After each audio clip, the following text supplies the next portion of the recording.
Hey guys, welcome back to my channel. Dimension Sky here with another video.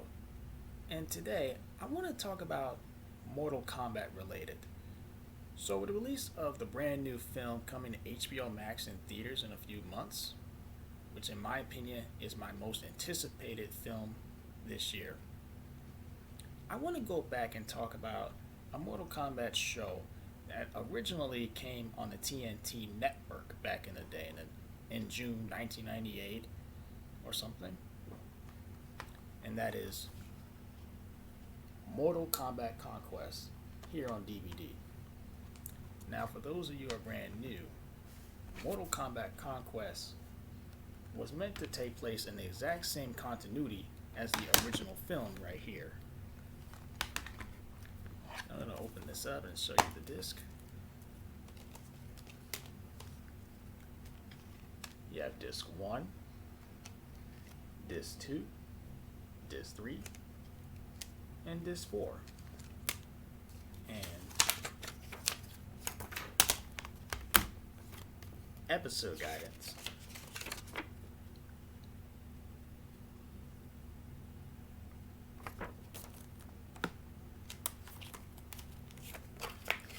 Now, Mortal Kombat Conquest took place 500 years before the events of the first movie, and it follows the adventures of the great Kung Lao, the great ancestor as of the main hero of Mortal Kombat, Liu Kang.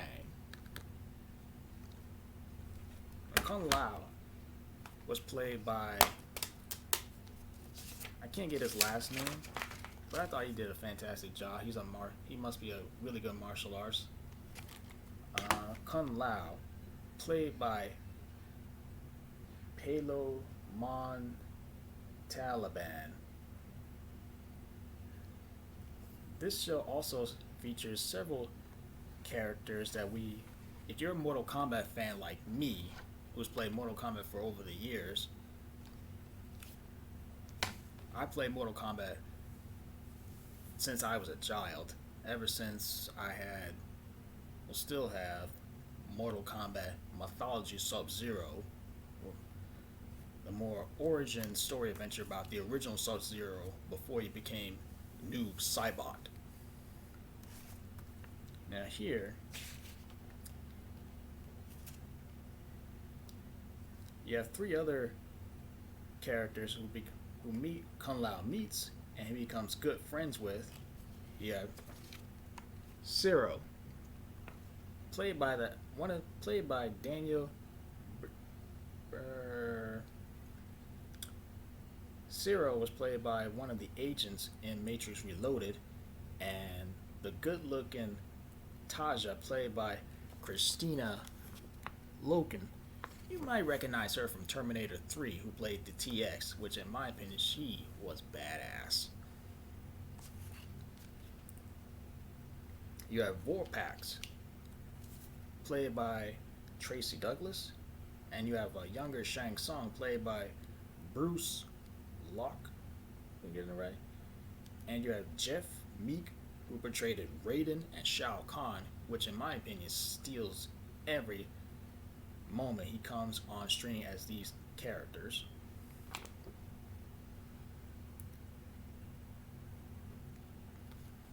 The show debuted in October on the TNT network, broadcast right after the formerly wrestling show WCW Monday Nitro, which also led to cameo appearances by some wrestlers that used to work there.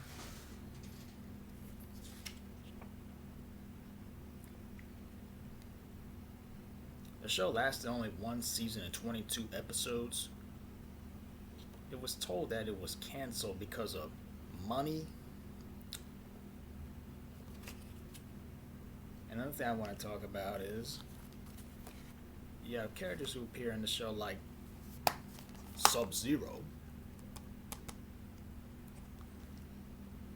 In each of us there burns a soul of a warrior. In every generation, a few are chosen to prove it. Centuries ago, in a time of darkness and fury, that fate befell three strangers, a monk, Kung Lao, an exile guard, Zero, and a beautiful thief, Taja. With guidance from the Thunder God Raiden, it's this unlikely trio will have to defend Earthrealm from the forces of Outworld. You know, Mortal Kombat is a mystical tournament where you have to win. So the evil outworlders don't take over your entire world. There, that's Shao Khan, who is a conqueror of realms, an emperor of Outworld. Shao Khan is really known as Mortal Kombat's most biggest bad guy in Mortal Kombat. And to me, he is definitely one of the hardest bosses in some of the early Mortal Kombat games. When he debuted in Mortal Kombat 2 and 3.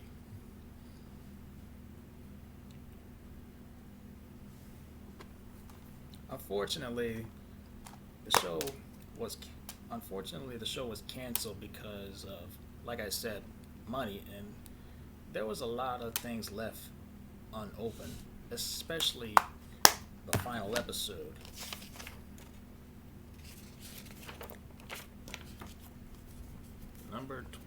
Episode 22, Vengeance. Alright. Hold on. I'll be back in a moment. No, I was trying to do a video.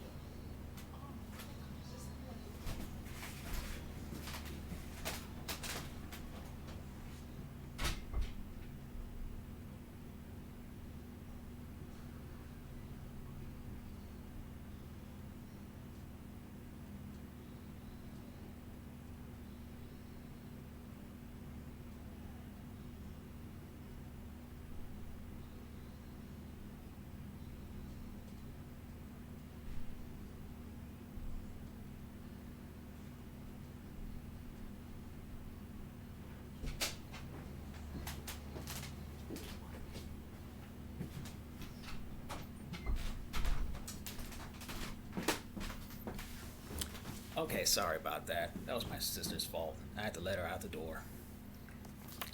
As I was saying about the episode Vengeance, unfortunately, ended on a cliffhanger, which they had plans written for a second season to resolve everything and set up the events of the first movie, including the sequel. They even tried to move the show to another network, which is unsuccessful, but you can go online and read what could have happened if they continued the show. I assumed the Elder Gods would have intervened in Shao Kahn's actions and brought back everybody.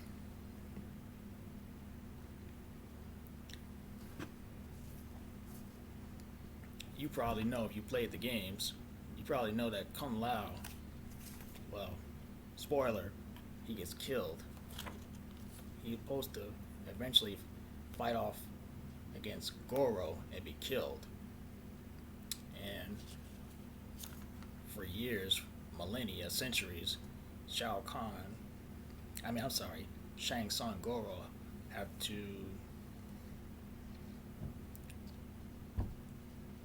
they become victorious, and then Shao Kahn eventually focuses on conquering a bunch of realms until he tries to take over Earthrealm.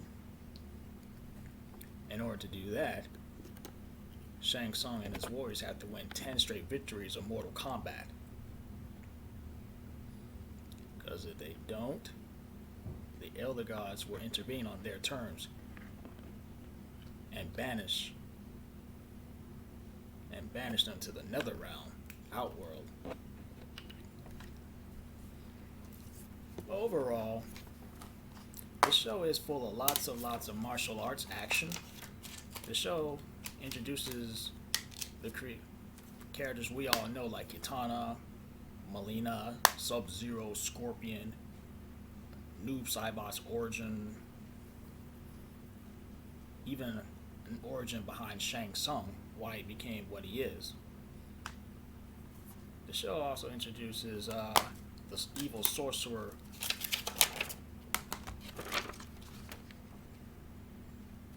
Quan Chi.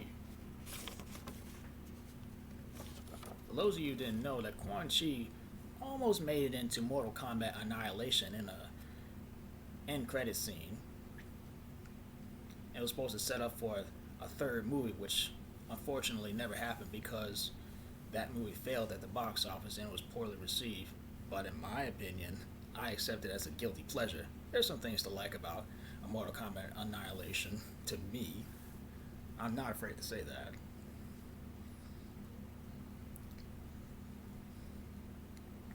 You can buy this. You can buy this at on Amazon for find a good best deal. This was released by Warner Brothers Home Media. This was originally only released in Australia on DVD, but it took about 10 years later when Warner Brothers brought Mortal Kombat after Midway filed for bankruptcy, which to me, that's a great thing. So they actually did care about this series. So there's you can find action in this. You can find a lot of attractive women in each and every episode. So if you're a Mortal Kombat fan, you haven't seen this, it takes place 500 years before the original film and follows the adventures of Liu Kang's great ancestor. And I would say, if you like martial arts, you will get a kick out of this. I know I have. And since I brought this past January as I'm recording, I revisit up to 10 episodes. Untitled Warriors, Parts 1 and 2, Cold Reality, Immortal Warrior, The Essence, Noob Saibot, Debate of the Dragon, Undying Dream, Quan Chi, and Unholy Alliance, which that episode to me is the most memorable episodes in my opinion. So have you seen this show? Have you seen it on TNT back in the day? Or did you wait till all the episodes were available to watch on YouTube before they got removed? Let me know down in the comments. So that's my thoughts on Mortal Kombat Conquest. Do you like this show? Do you not? I'll see you all next time.